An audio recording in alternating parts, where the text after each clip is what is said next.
Hi friends, welcome to GD Law Studies. இந்த வீடியோவில் நம்ம என்ன பார்க்க போறோம்னா நிறைய பேர் வந்து கமெண்ட் பாக்ஸ்லையும் சரி இன்ஸ்டாகிராம்லையும் சரி என்ன கேட்குறீங்கன்னா நான் 5 years மெரிட் லிஸ்ட்டில் தான் இருக்கேன், எனக்கு வந்து இன்னும் சீட் அலாட்மெண்ட் ஆர்டர் ஆனது வரல. ஒரு சில பேர் என்னென்னா நான் வந்து வெயிட்டிங் லிஸ்ட்டில் இருக்கேன், எனக்கு எப்போ தான் வந்து அலாட்மெண்ட் ஆர்டர் வரும்னு சொல்லிட்டு கேட்டிருக்கீங்க. அது மட்டும் இல்லை, 3rd ரவுண்ட் வருமா வராதா, எனக்கு வந்துட்டு மெரிட் லிஸ்ட்டில் இருந்தாலும் எனக்கு இன்னும் மெயிலே ரிசீவ் ஆகலை. அதுக்கப்புறம் பார்த்தீங்கன்னா அப்படி அலாட்மெண்ட் ஆனாலும் எனக்கு வந்து ப்ரைவேட் காலேஜில் கிடைக்குமா கவர்மெண்ட் காலேஜில் கிடைக்குமா, இந்த எல்லாத்துக்குமான கொஷினை தான் நம்ம வந்து இன்றைக்கி யூனிவர்சிட்டி சைட்லேருந்து கேட்டுட்டு அதுக்கான ஆன்சரை தான் இன்றைக்கி வீடியோவில் பார்க்க போகிறோம். வீடியோக்குள்ளே போகிறதுக்கு முன்னாடி இந்த சேனலை ஃபஸ்ட் டைம் பார்க்குறீங்கன்னா சேனலை சப்ஸ்கிரைப் பண்ணிவிட்டு கூடவே இருக்கிற நோட்டிஃபிகேஷன் பில்லை ஆள் கொடுத்துங்க, அப்போ தான் நான் போடுற வீடியோஸ் எல்லாமே உங்களுக்கு நோட்டிஃபிகேஷனில் ஷோ ஆகும். வாங்க வீடியோக்குள்ளே போகலாம். ஃபஸ்ட்டு வந்து நீங்கள் 5 years 2nd ரவுண்டில் மெரிட் லிஸ்ட்டில் இருக்கீங்க, உங்களுக்கு மெயில் வந்துடுச்சு, ஆன்லைன் கவுன்சிலிங்லாம் அட்டன் பண்ணிட்டீங்க. ஆனாலும் உங்களுக்கு வந்து அலாட்மெண்ட் ஆர்டர் வராததுக்கு என்ன காரணம்னா most of the government colleges வந்து ஃபில் ஆகிடுச்சு. ஒரு 6 காலேஜஸ் வந்து சீட்டு ஃபில் ஆன காரணத்தால் இன்னும் மெரிட் லிஸ்ட் ஸ்டூடெண்ட்ஸ்க்கு வந்து அலாட்மெண்ட் ஆர்டர் ஆனது இஷ்யூ பண்ணலை. இந்த யூனிவர்சிட்டி சைடில் கேட்டிருந்த வகை இதை தான் சொல்லியிருந்தாங்க. ஸோ ஸ்பெஷல் ரிசர்வேஷனுக்கான ஆன்லைன் கவுன்சிலிங் நேற்று வந்து முடிஞ்சிடுச்சு. ஸோ அவங்களுக்கு எல்லாருக்குமே வந்து அலாட்மெண்ட் ஆர்டர் வந்து இஷ்யூ பண்ண பிறகு தான் வந்துட்டு மெரிட் லிஸ்ட்டில் மீதி இருக்கிற பேலன்ஸ் ஸ்டூடெண்ட்டுக்கு வந்து அலாட்மெண்ட் ஆர்டர் கொடுக்கறதுக்கான வாய்ப்புகள் இருக்குது. எவ்வளோ நாள் ஆகுனா ஒரு 7 to 10 daysக்குள்ளே உங்களுக்கு வரதுக்கான வாய்ப்புகள் இருக்குது. வெயிட் பண்ணி தான் ஆகணும்னு சொல்லிட்டு யூனிவர்சிட்டியிலேருந்து சொல்லியிருந்தாங்க. ஒன்றும் பண்ண முடியாது அப்படின்னு சொல்லியிருந்தாங்க. ஒரு சில பேருக்கு வந்து நான் மெரிட் லிஸ்ட்டில் தான் இருக்கேன், ஆனால் வந்து எனக்கு வந்து ஆன்லைன் கவுன்சிலிங்க்கு மெயிலே வரல, நான் என்னுடைய registration number date of birth போட்டு லாகின் பண்ணாலும் எனக்கு வந்து லாகின் ஆகலை, மிஸ்மேட்சாக தான் வருதுன்னு சொல்லியிருக்கீங்க. நான் நிறைய பேருக்கு வந்து சொல்யூஷன் சொல்லிட்டேன். அதாவது யூனிவர்சிட்டியை காண்டாக்ட் பண்ணி உங்களுடைய அப்ளிகேஷன் நம்பர், உங்களுடைய கட் ஆஃப், உங்களுடைய கேட்டகரியை சொல்லி கேளுங்க, எந்த மிஸ்டேக் இருக்குன்றதை அவங்க சொல்லுவாங்க. அதுக்கான ரெக்டிஃபை என்ன பண்ண முடியும்னா நீங்கள் மெயிலில் அதுக்கான கன்சர்ன் டாக்குமெண்ட் நீங்கள் வந்து அனுப்பலாம்னு சொல்லிட்டு நான் சொல்லியிருந்தேன். மீண்டும் வந்து ஒரு சில பேர் வந்து கேட்டு தான் இருக்கீங்க, நான் வெயிட்டிங் லிஸ்ட்டில் மெரிட் லிஸ்ட்டில் இருக்கேன், இன்னும் மெயில் வரல, நான் என்ன பண்ணணும்னு கேட்டுகிட்டே இருக்கீங்க. தயவுசெய்து யூனிவர்சிட்டிக்கு காண்டாக்ட் பண்ணுங்கள். யூனிவர்சிட்டிக்கு காண்டாக்ட் பண்ணி உங்களுடைய அப்ளிகேஷன் நம்பர், உங்களுடைய ஏன் மெயில் வரலன்னு தெரியல இந்த மாதிரி சொல்லிட்டு சொன்னீங்கன்னா அவங்க வந்து அதுக்கான என்ன சொல்யூஷனும் சொல்லுவாங்க. இல்லைனா chairman law admission 2024@gmail.com இந்த மெயில் ஐடிக்கு உங்களுடைய என்ன டவுட்ஸோ அவங்களுக்கு வந்து நீங்கள் உங்களுடைய application number, mail ID, contact number போட்டுட்டு அதுக்கப்புறம் என்ன கண்டென்ட்டோ அதை வந்து ரைட் பண்ணி சென்ட் பண்ணி பாருங்கள். அங்கேருந்து வந்து ரிப்ளை வந்து உடனே உங்களுக்கு கிடைக்கும். அதுக்கப்புறம் பார்த்தீங்கன்னா நான் வெயிட்டிங் லிஸ்ட்டில் இருக்கேன், எனக்கு வந்துட்டு கவர்மெண்ட் காலேஜ் கிடைக்குமா ப்ரைவேட் காலேஜ் கிடைக்குமா, முதல்ல வந்து சீட் கிடைக்குமான்னு சொல்லிட்டு கேட்டிருக்கீங்க. சீட் கிடைக்கிறதுக்கான வாய்ப்புகள் இருக்குது. யாருக்குன்னு பார்த்தீங்கன்னா நீங்கள் வந்து ஆன்லைன் கவுன்சிலிங் எப்போ ப்ரிஃபரன்ஸ் ஷீட்டு அப்லோட் பண்ணியிருப்பீங்க இல்லையா, அதில் வந்துட்டு ப்ரைவேட் காலேஜ் நீங்கள் இன்க்ளூட் பண்ணியிருந்தால் மட்டும்தான் உங்களுக்கு வந்து 99% ப்ரைவேட் காலேஜில் தான் அலாட்மெண்ட் ஆகிறதுக்கான வாய்ப்புகள் அதிகம், வெயிட்டிங் லிஸ்ட்டில் இருக்கிற ஸ்டூடெண்ட்டுக்கு சொல்கிறேன். ஏன்னா மோஸ்ட்லி கவர்மெண்ட் காலேஜ் சீட்டை வந்து ஃபுல் ஆனதால் அடுத்தது வந்து என்ன பண்ணுவாங்கன்னா ப்ரைவேட் காலேஜஸில் தான் வந்து சீட் ஃபில் பண்ணுவாங்க. இப்போ எக்ஸாம்பிளுக்கு பார்த்தீங்கன்னா கவர்மெண்ட் காலேஜஸ்ன்னு பார்த்தீங்கன்னா டோட்டலாக 15 காலேஜஸ் இருக்குது. இதில் ஒரு 6 காலேஜஸ்க்கு வந்து ஆல்ரெடி வந்து ஃபில் ஆகிடுச்சு, சீட் வேகன்சின்றது ஃபில் ஆகிடுச்சு. அப்போ மற்ற காலேஜில் மட்டும்தான் உங்களுக்கு வேகன்சி இருக்கும், அதுவும் 5 to 10 வேகன்சிஸ் தான் இருக்கா. ஸோ மீதி இருக்கிற 11 ப்ரைவேட் காலேஜஸில் தான் உங்களுக்கு வந்துட்டு சீட் வந்து அலாட் பண்ணுவாங்க. ஸோ நீங்கள் ப்ரிஃபரன்ஸ் சீட்டில் நீங்கள் வந்து ப்ரைவேட் காலேஜ் கொடுத்துருக்கீங்கன்ற பட்சத்தில் நீங்கள் தாராளமாக வந்து வெயிட் பண்ணலாம், உங்களுக்கு கிடைக்கிறதுக்கான வாய்ப்புகள் இருக்குது. அதுக்கப்புறம் வந்து இப்போ இந்த 5 to 10 சீட் இருக்கு இல்லையா, எங்களுக்கு அந்த சீட் கொடுக்க மாட்டாங்களான்னா அந்த சீட் எதற்காக வச்சுருக்காங்கன்னா ஸ்பெஷல் ரிசர்வேஷனில் children of ex serviceman, children of freedom fighter, first graduate, 7.5 reservation, physically student இருக்காங்க இல்லையா அவங்க, ஸ்போர்ட்ஸ் பர்சன் இருக்காங்க இல்லையா, இவங்க தான் வந்து இந்த ஸ்பெஷல் ரிசர்வேஷனில் வருவாங்க. அவங்களுக்கு வந்து சீட் அலாகேட் பண்ண பிறகு தான் உங்களுக்கு வந்து சீட் அலாகேட் ஆனது பண்ணுவாங்க. ஸோ உங்களுக்கு வந்து மோஸ்ட்லி வந்து கிடைக்கிறதுக்கான வாய்ப்புகள்னு பார்த்தீங்கன்னா ப்ரைவேட் காலேஜஸில் கவர்மெண்ட் கோட்டாவில் கிடைக்கிறதுக்கான வாய்ப்புகள் இருக்குது. ஆனாலும் இது ஒரு பெஸ்ட்டான வே தான். ஏன்னா நீங்கள் தமிழ்நாட்டை பொறுத்த வரைக்கும் ஒரு ப்ரைவேட் காலேஜில் டைரெக்டாக போயிட்டு மேனேஜ்மெண்ட் கோட்டா மூலயமா அட்மிஷன் போடுறீங்கன்னா அதுக்கான ஃபீஸ் வந்து எக்கச்சக்கமாக இருக்கும். 1.5 2 lakhsக்குள்ளே வந்து வர்றதுக்கான வாய்ப்புகள் அதிகம். ஏன்னா வந்துட்டு தமிழ்நாட்டை பொறுத்த வரைக்கும் ஃபீஸ் ஸ்ட்ரக்சர்ன்றது அதிகமாகவே தான் இருக்குது.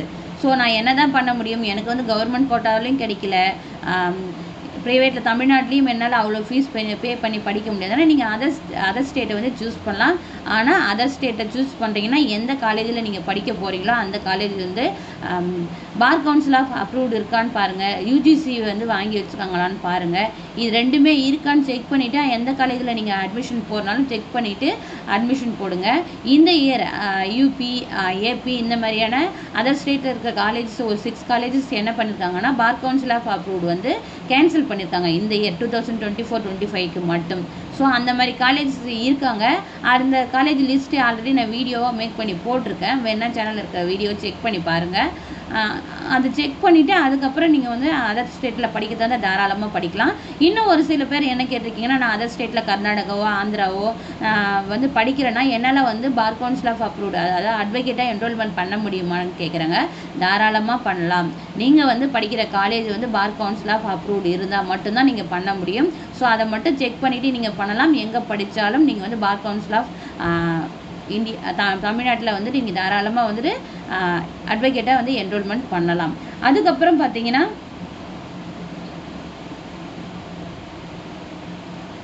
தேர்ட் ரவுண்ட் வருமா வராதான்னு சொல்லிட்டு நிறைய பேர் வந்து கேட்டிருக்கீங்க. தேர்ட் ரவுண்டு வந்து கண்டிப்பாக வரும். தேர்ட் ரவுண்டில் வந்து ஃபுல் சீட்டு 99.9% சீட் வந்து ப்ரைவேட் காலேஜஸ் மட்டும்தான் இருக்கும். ஸோ நீங்கள் ஹை கட் ஆஃப் வச்சுருந்தாலுமே சரி, அதாவது சில பிசி கேட்டகரி அந்த மாதிரிலாம் 80 above வச்சுருக்கீங்க, அந்த மாதிரி இருந்தாலுமே சரி உங்களுக்கு ப்ரைவேட் காலேஜஸில் தான் கிடைக்கும். கவர்மெண்ட் கோட்டா மூலயமா ப்ரைவேட் காலேஜஸில் தான் கிடைக்கும். ஸோ உங்களால் ப்ரைவேட் காலேஜஸில் படிக்க முடியும்னா நீங்கள் வெயிட் பண்ணலாம். இல்லைனா வந்து வேறு ப்ரிஃபரன்ஸ் வேறு ஏதாவது வழியை தேடிட்டு நீங்கள் வேறு கோர்ஸ் பண்ணிக்கிறீங்களோ, இல்லை அதர் ஸ்டேட்டில் ஸ்டடி பண்ணுறீங்களோ, இல்லை உங்களால் மணி ஸ்பெண்ட் பண்ணி தமிழ்நாட்டிலே படிக்க முடியினாலும் அதுக்கான சான்ஸை வந்து நீங்கள் வந்து சூஸ் பண்ணிக்கலாம். ஏன் இவ்வளோ நெகட்டிவாக சொல்கிறேன்னு நினச்சிக்காதீங்க. இந்த இயர் எவ்வளோ சீட் இன்க்ரீஸ் பண்ணாங்களோ அதை விட டபுள் ட்ரிபிள் மடங்கு வந்து காம்படிஷன்ஸ் ஹெவியாக இருக்குது. எல்லா ஸ்டூடெண்ட்ஸுமே மோஸ்ட்லி வந்து ஹை கட் ஆஃப் வச்சுட்டு தான் இருக்காங்க. ஸோ அதுக்கேற்ற காம்படிஷன்ஸ் இருக்க தான் செய்யுது. இவ்வளோ சீட் ஃபில் ஆகுன்றது வந்து இந்த வருஷம் வந்து எல்லா வருஷத்தோட இன்க்ரீஸ் ஆகிடுச்சு. அதுக்கப்புறம் பார்த்தீங்கன்னா ஒரு சில பேர் வந்துட்டு நான் ப்ரிஃபரன்ஸ் லிஸ்ட்டில் வந்து 1 காலேஜ் 2 காலேஜ் 3 காலேஜஸ் அப்படி தான் போட்டிருக்கேன். ஒரு சில பேர் சொல்கிறாங்க ஒரு காலேஜ் தான் நான் ப்ரிஃபரன்ஸ் லிஸ்ட்டில் எழுதினேன், கண்டிப்பாக அதில் கிடைக்குமான்னு சொல்லிட்டு கேட்குறாங்க. ஆல்ரெடி நிறைய வீடியோஸ் நம்ம போட்டிருக்கோம். உங்களுக்கு வந்து உங்களுடைய கட் ஆஃப்க்கு நீங்கள் கேட்குற ஒரு காலேஜில் சீட் வேக்கன்சி இருந்தால் மட்டும்தான் உங்களுக்கு வந்து சீட் அலாட்மெண்ட் வந்து பண்ணுவாங்க. இல்லைனா அந்த இயற்கான சீட் உங்களுக்கு ஒதுக்கவே மாட்டாங்க.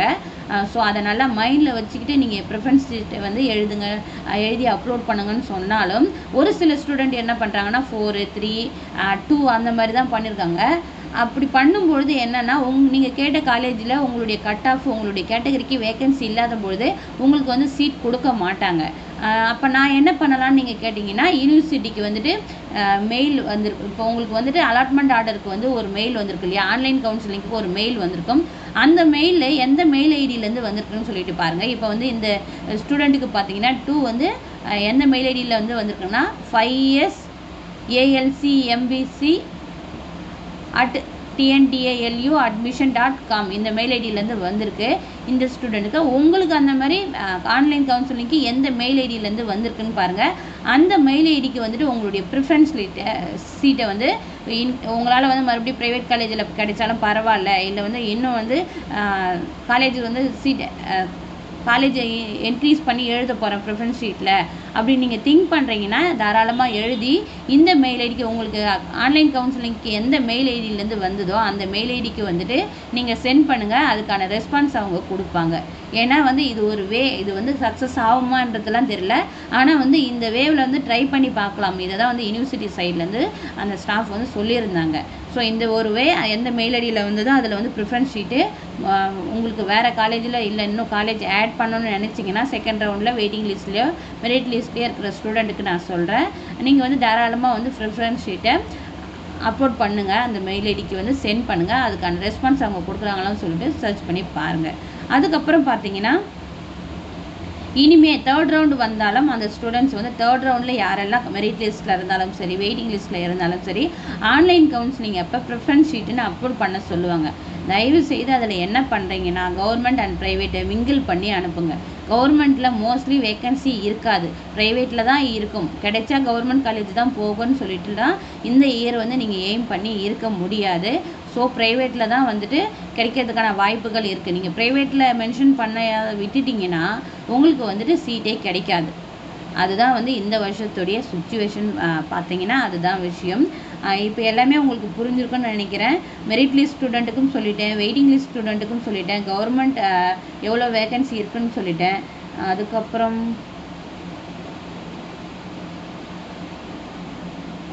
அவ்வளோதான். மோஸ்ட்லி வந்து உங்களுடைய டவுட்ஸ் எல்லாமே வந்து நான் கிளியர் பண்ணிட்டேன்னு நினைக்கிறேன். இன்னும் உங்களுக்கு டவுட்ஸ் இருக்குன்னா கமெண்ட் பாக்ஸில் கேளுங்க. இந்த வீடியோ உங்களுக்கு யூஸ்ஃபுல்லாக இருந்திருக்குன்னு நான் நம்புகிறேன். மற்ற உங்களுடைய ஃப்ரெண்ட்ஸ் யாராவது உங்கள் ஃபேமிலி சர்க்கிளில் செகண்ட் ரவுண்டு மெரிட் லிஸ்ட்லேயோ வெயிட்டிங் லிஸ்ட்லேயோ சீட் அலாட்மெண்ட் வர்றதுக்கு வெயிட் பண்ணிட்டு இருப்பாங்க இல்லையா, அவங்களுக்கு இந்த வீடியோவை ஷேர் பண்ணுங்கள். Thank you, keep supporting.